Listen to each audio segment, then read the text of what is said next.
ప్రస్తుతం మనతో పాటు ప్రముఖ ఆధ్యాత్మికవేత్త ఆస్ట్రోన్యూమరాలజిస్ట్ శ్రీమతి జయప్రద గారు మనతో ఉన్నారు. మేడంతో మాట్లాడేద్దాం. నమస్కారం మేడం. నమస్తే అమ్మా, శ్రీమాత్రే నమః. మేడం, రాశి ఫలాలు మనం ఎవ్రీ మంత్ చెప్పుకుంటూనే ఉన్నాం. ఈరోజు మనం మిథున రాశి తీసుకుందాం. ఓవరాల్గా వీళ్ళ రాశి యొక్క సహజసిద్ధ లక్షణాలు ఏ విధంగా ఉంటాయి, వీళ్ళు లైఫ్ లాంగ్ చేసుకోవాల్సిన పరిహారాలు, సో లైఫ్ లాంగ్ కూడా వీళ్ళకి మంచి జరగాలంటే ఎటువంటి పరిహారాలు చేసుకోవాలి, ఏదన్నా మంచి ఆలయాలు ఏదన్నా సజెస్ట్ చేయండి. అలాగే ఏ దశలో వీళ్ళు కెరీర్ బాగుంటుంది, ఎలాంటి ఒడిదొడుకులు వీళ్ళ జీవితంలో ఎదుర్కొంటారు, ఓవరాల్గా ఈ రాశి గురించి మాకు తెలియజేయండి. తప్పకుండా అన్న. మిథున రాశి అనగానే ఏమవుతుందంటే ఈ రాశాధిపతి బుధుడు ఎప్పుడు కూడా ఏంటంటే బుద్ధికి కారకుడు. మన ఆలోచన విధానాన్ని ఎలా మలచాలి, ఎలా చెప్పాలి, ఏ విధంగా మాట్లాడాలి, ఎక్కడ ఎప్పుడు ఎలా స్పందించాలి అనే దాంట్లో బుధుడు చాలా మెయిన్ రోల్ ఉంటుందన్నమాట. మన జాతకంలో చూసుకుంటే బుధుడు ఏ స్థానంలో ఉన్నారు అని దాన్ని బట్టి వీళ్ళకి ఆలోచన శక్తి బాగుంటుందా, ఆర్థికంగా వీళ్ళు బాగా ఎదగరా అనేది కూడా బుధుడు వాళ్ళు చెప్తాం మనం. సో బుధుడు యొక్క కారకత్వమే ఏంటంటే ఏ పని ఎప్పుడు ఎలా చేయించాలో బాగా తెలిసిన ఆయనతో. అందుకని ఈ బుధుడు ఎప్పుడు ఎక్కడ ఏ తత్వంలో ఉంటారు అంటే మిథున రాశిలో చాలా అంటే ఎంత తెలివిగా ఉంటారంటే మిథున రాశి వాళ్ళు మనం చెప్పాలి చేసుకోవాలంటే వాళ్ళు చాలా బతకగలరు, చాలా తెలివైన వాళ్ళని చెప్పచ్చు. అంటే వీళ్ళు తెలివైన వాళ్ళు కాదు అని మాత్రం ఎవరైనా అన్నారనుకోండి, అది నిజంగా వీళ్ళు మోసపోయినట్లు లెక్క. ఎంతటి మేధావులు అంటే ఏ పనైనా చాకచక్యంగా చేసుకుంటూ వెళ్ళిపోవడంలో చాలా ముందు ఆలోచన ఉన్నవాళ్ళు అన్నమాట వీళ్ళు బాగా. అయితే బయటికి మాత్రం ఏమీ తెలియని వాళ్ళలాగా అమాయకంగానే కొంతమంది ఏమో సరదాగా జోయిల్గా మాట్లాడుకుంటూ అంటే నవ్వుతూ ఇవన్నీ నమ్మవండి, అదే మేము పట్టించుకోము అని చెప్పి మాట్లాడతారు. అలా మాటల్లో ఉంటారు తప్ప చేతల్లో ఉండవు అవి. చేతుల్లో మాత్రం వాళ్ళు అనుకున్నవి ఏవైతే అనుకున్నారో అవన్నీ చేస్తుంటారు. బయటికి మాట ఒకలా ఉంటుంది, మా మనసులో ఉన్న ఆలోచన ఒకలా ఉంటుంది. ఎందుకు ఇలా ఉంటుందంటే దీని తత్వం అది. మిథున రాశి తత్వం ఏంటంటే ద్విస్వభావ తత్వం. ద్విస్వభావ తత్వం అంటే రెండు రకాలైన తత్వాలు ఉంటాయి వీళ్ళకి. ఒకటి లోపల ఒక ఆలోచన, బయటికి కనిపించేదంతా ఇంకొకటి. మాటలు కూడా ఏంటంటే బయటికి అందరితో సరదాగా నవ్వుతూ మాట్లాడినా ఏ బాధ ఉన్నా లోపల దాచిపెట్టుకుంటారు. ఇది నాకు ఈ బాధ ఉంది, నాకు ఈ ఇబ్బంది ఉంది, నేను ఇలా పడుతున్నా అనేసి ఎదుటి వాళ్ళ దగ్గర నుంచి జాలి కానీ దయ కానీ తీసుకోవాలని అనుకోరు వీళ్ళు. ఎందుకంటే ఎప్పుడు కొన్న ఆత్మవిశ్వాసం ఎక్కువగా ఉంటుంది వీళ్ళకి. మేము చేయగలం, ఎలాగైనా సాధించుకుని రావాలి, వీళ్ళకి చెప్తే మాత్రం మనం ఏదైనా ప్రాబ్లమ్ సాల్వ్ చేస్తారు, వీళ్ళు ఏమైనా చేయరు కదా అని చెప్పి అనుకుంటారు. రెండోది ఏంటంటే వీళ్ళకి అంచనా ఎక్కువ ఉంటుంది మనుషుల మీద.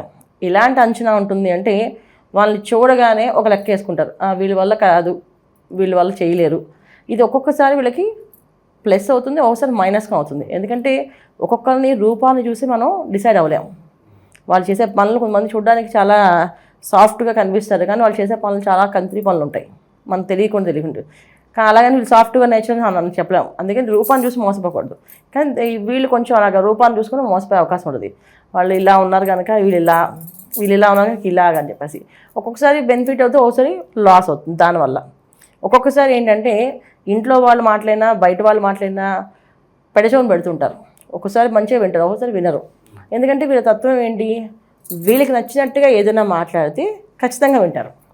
అది వీళ్ళకి నచ్చలేదు, అది వీళ్ళు చేయలేరు అనుకోండి, నచ్చపోయినా చేయలేకపోయినా దాన్ని పెడచోని పెట్టేస్తారు, ఇవన్నీ కొట్టేయండి, ఇది మేము వినాము చేయము అని చెప్పేసి. సో దీంట్లో మనం ఎలా తీసుకోవచ్చు, వీళ్ళని ఏ విధంగా తీసుకోవచ్చు అంటే మిథున రాశిలో పుట్టిన వాళ్ళు పెద్దవాళ్ళని మనం మార్చలేం, కానీ చిన్నపిల్లలు ఎవరైనా పుట్టారనుకోండి వాళ్ళు చిన్నప్పటి నుంచి వాళ్ళు ఒక పద్ధతిలో పెంచవచ్చు. సో వీళ్ళకి ఏంటంటే చిన్నప్పటి నుంచి మనం రోజు నువ్వు పొద్దున్నే లేవాలి, నువ్వు ఇలా చదవాలి, నువ్వు ఇలా చేసుకోవాలి, ఈ పనిలో ఉండాలి, ఇలా చెప్పిన మాట వినాలి అని చెప్పి నేర్పిస్తే ఖచ్చితంగా దాన్ని ఫాలో అవుతారు. ఇక పెద్ద అయిన తర్వాత అంటే వాళ్ళు నచ్చినట్టు వాళ్ళు ఒక మలుచుకుంటారు. ఏంటంటే బుధుడు ఏంటంటే ఏ పని ఎలా చేయాలో తెలుస్తుంది వీళ్ళకి. అందుకే చిన్నప్పటి నుంచి వీళ్ళు చాలా మెచ్యూర్డ్గా ఉంటారు.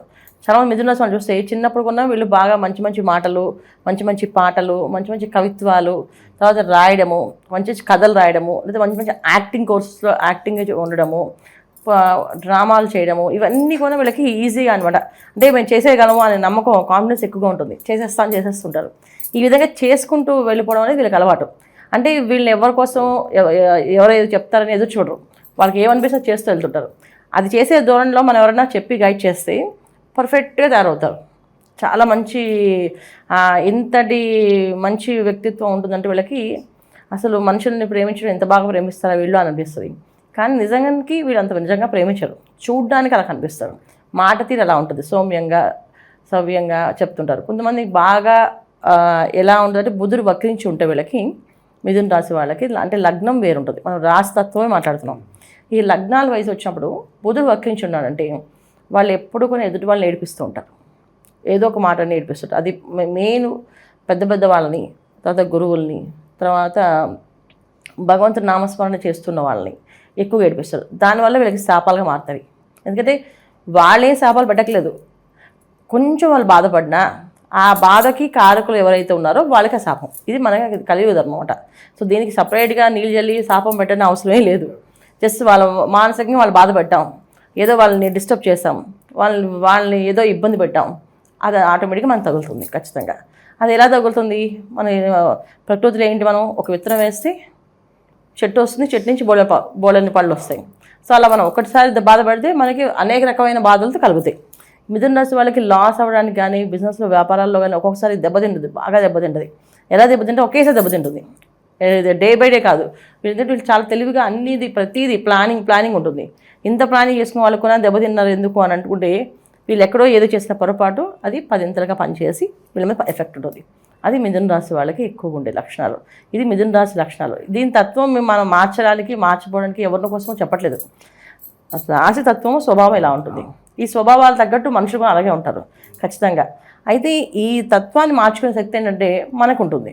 సో ఎవరైతే ఈ రాశి లక్షణాలు వింటున్నారో వాళ్ళు మార్చుకునే తత్వం ఏంటంటే మార్చుకోవాలి. ఇలా ఏడిపించే గుణాలు ఉన్నా, సరదాగా ఏడిపిస్తున్నాం అంటే సరదాగా టీచ్ చేస్తూ ఉంటారు ఇంట్లో వాళ్ళని, అలాగే బయట వాళ్ళని, స్నేహితుల్ని, ఇంకా ఎవరో తెలియని రోడ్డు మీద పోయిన వాళ్ళని ఎవరినైనా సరే టీజ్ చేస్తారు సరదాగా.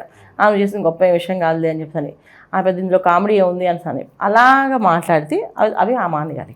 ఇది వీళ్ళు చేస్తుంది. ఇది వీళ్ళు పడిన కష్టానికి ప్రతిఫలం ఉంటుందంటారు. ఏదైతే జీవితం వీళ్ళు ఎఫర్ట్స్ పెడుతున్నారో, లేదంటే వేరే వాళ్ళు తనకపోతారు ఆ గుర్తింపు ఓవరాల్గా చూస్తే ఎలా ఉంటుంది వీళ్ళకి? 2 విధాలు నాన్న. ఒకటి 6 గంటలకు ఉంటే ఖచ్చితంగా వేరే వాళ్ళకి వెళ్ళిపోతుంది అండి. అదే వీళ్ళు సాఫ్ట్గా ఉంటే ఖచ్చితంగా వీళ్ళకి, తర్వాత వీళ్ళ పిల్లలకి, వాళ్ళ పిల్లలకి అందరికీ వస్తుంది. అది చాలా బ్రహ్మాండంగా అనుభవిస్తారు. ఇది వీళ్ళు చేసుకోవాల్సిందా. మెయిన్ తెలుసుకోవాల్సిన విషయం ఏంటంటే మనం 6 గంటలకు ఉన్నారో చెక్ చేసుకోవాలి. మిథున రాశి వాళ్ళు నేను ఎవరినైనా ఏడిపిస్తున్నానా, నిజంగానే నేను అలా 6 గంటగా మాట్లాడుతున్నానా అని చెక్ చేసుకుంటే ఒక నేను అంటే మంచి జోన్ ఉన్నాము ఖచ్చితంగా దాన్ని మార్చుకోవాలి. అది మార్చే లక్ష్యం ఖచ్చితంగా వీళ్ళు మార్చుకోవాలి. ప్రతిరోజు వీళ్ళు చేయాల్సిన పరిహారం ఒకటి ఉంటుంది. ప్రతి సంవత్సరం వీళ్ళు చేయాల్సింది ఏంటంటే ఒక లైఫ్ లాంగ్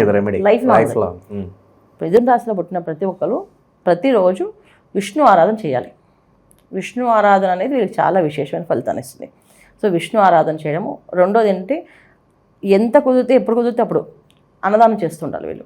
అంటే వీళ్ళు పుట్టినరోజు వచ్చేయం దాన్ని సెలబ్రేట్ చేసుకోకుండా అన్నదానం చేయడం, అలాగే ఒక అనాథాశ్రమానికి వెళ్ళి అక్కడ అన్నదానం చేయడం, అలాగే గోశాలకు వెళ్ళి గోవులకు కావాల్సిన గ్రాసం ఇవ్వడం, ఈ పనులు ఎక్కువ చేయాలి వీళ్ళు. విందులు విలాసాలు వినోదమైన జీవితాల కంటే వీళ్ళు ఆధ్యాత్మికంగా గడిపితే చాలా అదృష్ట యోగాలు కనిపిస్తాయి వీళ్ళకి. మిథున రాశి వాళ్ళు జీవితాంతం వీళ్ళు ఒక పుట్టినరోజు జరిగినా, ఒక పెళ్లి రోజు జరిగినా, ఒక ఏదైనా వేడుకుందా, అది ఒక పార్టీ ఇవ్వాలని ఇచ్చినా సరే ఇది సపరేట్ చేయాలి.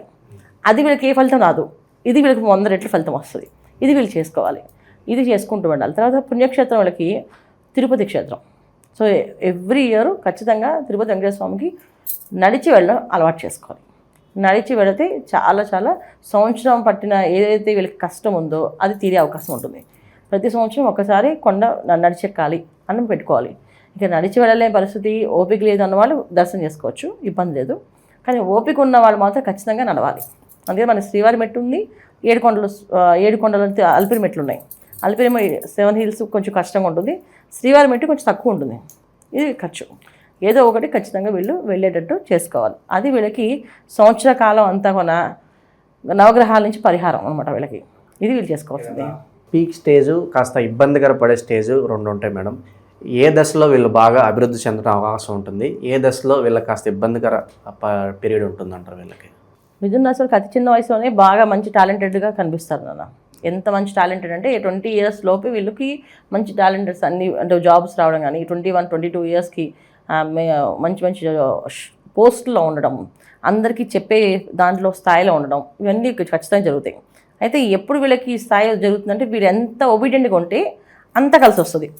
ఎంత యారగెంట్గా ఉంటారో అంత డౌన్ అయిపోతుంటారు. అది ఎప్పుడు 45 నుంచి డౌన్ స్టార్ట్ అవుద్ది. అంటే 6 గంటగా చిన్నప్పటి నుంచి ఉన్నారనుకోండి, ఇక 45 నుంచి ఇంక అక్కడి నుంచి డౌనే స్టార్ట్ అవుద్ది. అప్ అనేది రాదు వీళ్ళకి. అలాగే చిన్నప్పటి నుంచి ఒబీడియంట్గా ఉన్నారనుకోండి 45 నుంచి రైజ్ అవుతుంది వాళ్ళ లైఫ్, ఇంకా ఇంకా ఇంకా ఇంకా అభివృద్ధి మంచి మార్గాల్లోకి వెళ్తుంది. ఎందుకంటే మంచి స్థానం, ఎందుకంటే వాళ్ళకి ద్వితీయ స్థానం కర్కాటకం అవుతుంది. సో కర్కాటకం వల్ల ఏంటంటే ఇంట్లో వాళ్ళు కానీ భార్య అంటే ధనస్థానం, తర్వాత భార్యస్థానం రెండు చూస్తాం.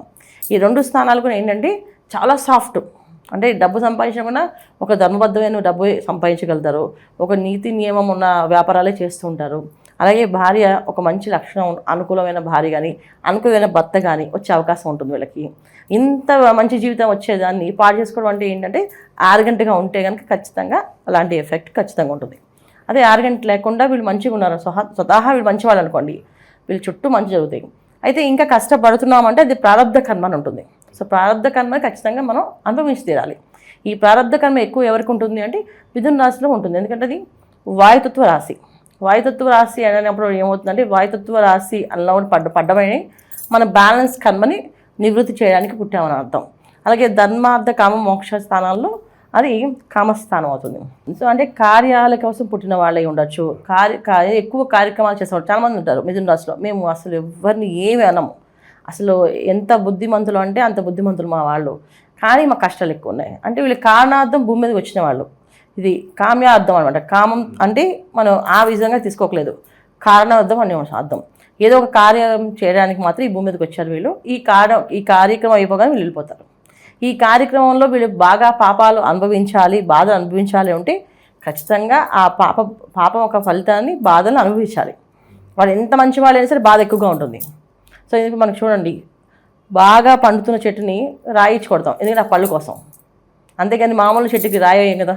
సో ఎందుకంటే కష్టాలు ఎక్కువ ఎప్పుడు ఎందుకు ఇస్తారంటే మన ఉన్న పాపం అంతా ప్రారంధ కర్మ అంతా పోతుందని అర్థం.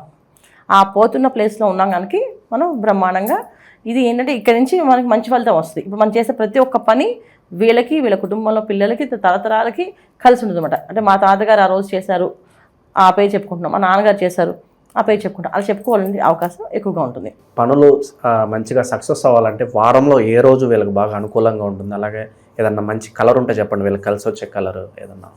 ఖచ్చితంగా వీళ్ళకి బాగా కలిసి వచ్చేయడానికి ఏంటంటే వైట్ కలరు, గ్రీన్ కలరు, తర్వాత వారం అంటే వీళ్ళకి బుధవారం ఆర్ గురువారం. బుధవారం బాగా కలిసి వస్తుంది, లేదా గురువారం కలిసి వస్తుంది, సోమవారం కలిసి వస్తుంది. అంటే ఇన్ని వారాలు వీళ్ళు చేసుకోవచ్చు, సోమవారం, బుధవారం, గురువారం. ఆదివారం కూడా కలిసి వస్తుంది, ఇబ్బంది లేదు, ఆదివారం కూడా చేసుకోవచ్చు. ఏదో ఒకటే పర్టికులర్ వారమే కావాలి ఖచ్చితంగా కావాలంటే దీని డిపెండ్స్ ఆన్, అంటే ఇప్పుడు వ్యాపారం అభివృద్ధి కోసం, ఉద్యోగాల ప్రయత్నాల కోసం అయితే బుధవారం ప్లాన్ చేసుకోండి. ఏదైనా విద్యా విషయంలో అంటే మనం చదువుకుంటున్నాం, ఇంకా దాంట్లో ప్రొఫెషనల్గా ఎదగాలనుకుంటున్నాం అనుకుంటే ఆదివారం ప్లాన్ చేయండి అండి. తర్వాత ఏదైనా దైవికమైన కార్యక్రమాలు చేయాలి, ఇంట్లో ఏదైనా పుణ్యక్షేత్రాలకు వెళ్ళాలి, దర్శనాలకు వెళ్ళాలి అనుకుంటే గురువారం ప్లాన్ చేసుకోండి. ఇప్పుడు మనం చూసుకునేది ఏంటంటే మిథున రాశి అని చెప్తున్నాం. మిథున రాశిలో ఉండే నక్షత్రాలు ఏవేవి ఉంటే అవి కొన్ని చెప్తారు. ఇప్పుడు మీకు మిథున రాశిలో నక్షత్రాలు వచ్చేసి మనకి మృగశిర 3, 4 పాదాలు ఉంటాయి, ఆరుద్ర 1, 2, 3, 4 పాదాలు ఉంటాయి, పునర్వసు 1, 2, 3 పాదాలు ఉంటాయి. సో ఈ నక్షత్రాల్లో ఒక లక్షణాలు ఏంటంటే మనం దీంట్లో ఆరుద్ర తీసుకున్నాం అనుకోండి, వాళ్ళు మహాభక్తులై ఉంటారు, అయితే మహామూర్ఖులై ఉంటారు, రెండు ఉంటాయి దీంట్లో. అయితే ఎంత భక్తి పరులు అంటే అసలు ఒక దేవుడిని నమ్మారంటే అతనే అన్నీను, సర్వం ఆయనే. ఒక దేవత నమ్మారంటే ఆ దేవత అన్నీ చూసుకుంటుంది, అన్నీ ఆవిడ మీద వేసి భారం వేసి నడుస్తారు. అంత మొండి మూర్ఖంగా భక్తిగా ఉంటుందన్నమాట. సో భక్తి విషయంలో తీసుకుంటే మూర్ఖమైన భక్తే ఉంటుంది వీళ్ళది. అంటే మన మూర్ఖత్వం అంటే అది వేరే అర్థంలో వాళ్ళు మళ్ళీ వెళ్తుందేమో, అలా వేరే అర్థంలో తీసుకోకూడదు. అంత పట్టుదలగా అంత నమ్మకంతో చేస్తారన్నమాట. మనం ఈ రోజుల్లో దాన్ని మూర్ఖంగా అనుకుంటాం, కానీ అది వాళ్ళు అంత భక్తిగా చేస్తారు. పునర్వసు అంటే చాలా జాయిల్గా ఉంటారు. భక్తి అది పునర్వసు నక్షత్రం అంటే గురు నక్షత్రం. యాక్చువల్లీ గురు నక్షత్రానికి అలా జాయిల్గా ఎందుకు ఉంటారంటే ఉంటారు. ఇప్పుడు మిథున రాశి ఉన్నారు కనుక కొంతమంది, చాలా తక్కువ మంది భక్తులుగా ఉండడం, పూజలు చేయడం అనేది చాలా తక్కువ మంది పునర్వసులో. ఈ మిథున రాశి ఉన్న పునర్వసు 3 పాదాల వాళ్ళు. ఇలా మనం తీసుకుంటూ వెళ్తే ఎందుకు ఇలా ఉన్నారు, ఎందుకు ఇలా లేరు అనేది మనకు ఆలోచన వస్తుంది. చూసే ప్రేక్షకులు అనిపించవచ్చు, అదేంటి మా ఇంట్లో మీరు చెప్పిన లక్షణాలు లేవండి అని. అయితే లగ్నం ఏమైందో చూసుకోవాలి, అలాగే దశ ఏం నడుస్తుందో చూసుకోవాలి. లగ్నం బట్టి గ్రహాలు మారుతున్నా, తర్వాత దశ మారినా, దశ అంతర్దశలు మారుతున్నా, దానివల్ల ఏంటంటే మనకి దీంట్లో ఉన్న మనం చెప్పే విషయాల్లో కొంతవరకు మారిపోయే అవకాశం ఉంటుంది. అందుకే పర్సనల్ జాతకాన్ని చూపించుకుంటే ఒక మనిషి ఎప్పుడు ఎలా ఉండాలి, ఏమి చేయాలి, ఏ సంవత్సరం వీళ్ళకి కలిసి వస్తుంది, ఏ సంవత్సరంలో ఏ వ్యాపారాలు చేయొచ్చా, ఉద్యోగం చేయొచ్చా అని ప్రతిదీ ఒక గైడెన్స్ ఇవ్వచ్చు అన్నమాట. సో మేము జనరల్గా ఏంటంటే నా దగ్గరికి వచ్చిన వాళ్ళకి పర్టికులర్ డేస్ అని ఇచ్చేస్తాం వాళ్ళకి. సో ఈ మంత్స్లో మీరు ఈ పనులను చేసుకోండి, ఈ మంత్ అయితే అసలు మీరు ముట్టుకోవద్దు, ఈ సంవత్సరం అయితే అసలు ఏ పనులు చేయకండి, ఈ సంవత్సరంలోపు మీరు ఏదో చేసుకోండి, ఈ సంవత్సరంలోపు చేసుకోండి, నెక్స్ట్ ఇయర్ చేయొద్దు. అలా ప్రతిదీ వాళ్ళకి చార్ట్ ఇచ్చేస్తాం.